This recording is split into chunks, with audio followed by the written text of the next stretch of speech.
These hills just reduce you to a puddle.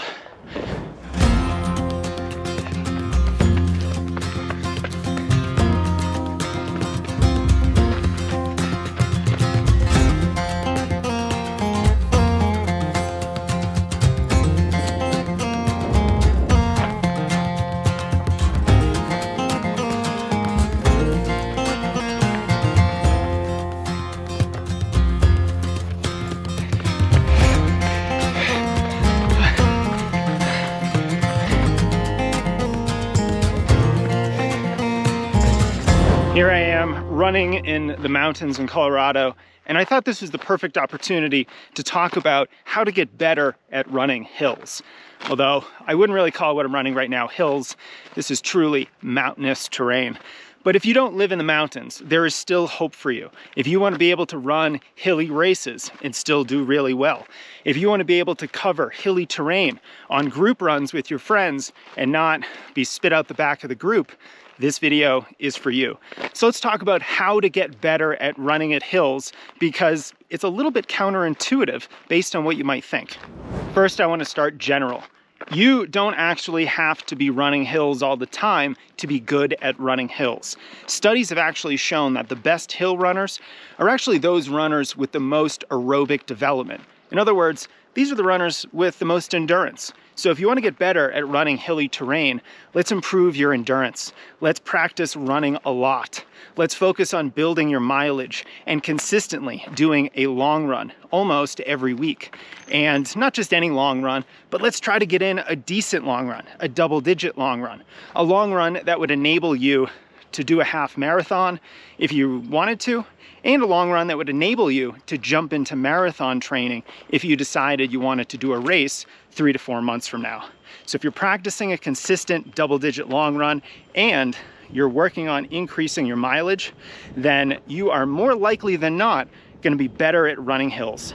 Now, we also have to talk about specific races, because some races are very different than others. Obviously, you have the 5K and you have the marathon, and you're going to be doing different things in training in terms of hill workouts than you would for a hilly 5K compared with a hilly marathon.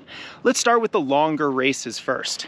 Longer hilly races. Let's take a good example, the New York City Marathon, a very popular marathon, also a marathon that has a fair amount of elevation gain. You're going to be going over a lot of the bridges in between New York City's boroughs, and you're going to be running up that monster hill right near Central Park on what I think is 23rd, although you have to fact check me on that one. And if you want to be good at these types of hilly, long races, hill workouts are actually not as important as getting in that good long run, as getting in all that high mileage running. Now, of course, they are helpful, so we don't want to skimp on them when we're training, but just know that you don't have to be doing short, hard hill workouts, all those 30-second, 45-second, 60-second repetitions. You don't have to do those very often to be good at a long hilly race. Now, things actually do change when you start training for those short races, like a 5K or a 10K, and you're on very hilly terrain. This is where you actually do want a lot more of those very dedicated, specific hill workouts. And that's because these races require a lot more power. You're running a lot faster. And typically, the hills in these races are a little bit shorter, but also steeper. So you need a little bit more oomph to get up that hill. You need to be able to recruit more muscle fibers and get up that hill with a certain amount of strength and power. So of course, running a lot, doing that consistent long run every week, even if you're just training for a 5K, is going to be enormously helpful. Now, you also want to be doing those hill workouts. For these types of races, 10K and less, I love repetitions 2 minutes and under with a jog down recovery. Find a moderate length hill, maybe a grade of 6 to 10%, and get up there for 45 seconds, a minute and a half, or 2 minutes, depending on the pace, depending upon the length that you're doing. And these kinds of workouts are going to be really, really great at teaching you to run hard uphill, teaching you how to run with better mechanics, and that's really going to help your power and efficiency going up those hills. You know, I'm not that big into supplements, but I do love AG1 by Athletic Greens. I consider it my nutrition insurance, helping me cover all my bases so I know I'm not missing out on anything my body needs, especially when I'm training really hard. I try to eat really well, but of course, AG1 is that extra security that gives me peace of mind over my diet. 1 scoop per day, and I'm getting 75 vitamins and minerals, prebiotics, probiotics, antioxidants, and adaptogens.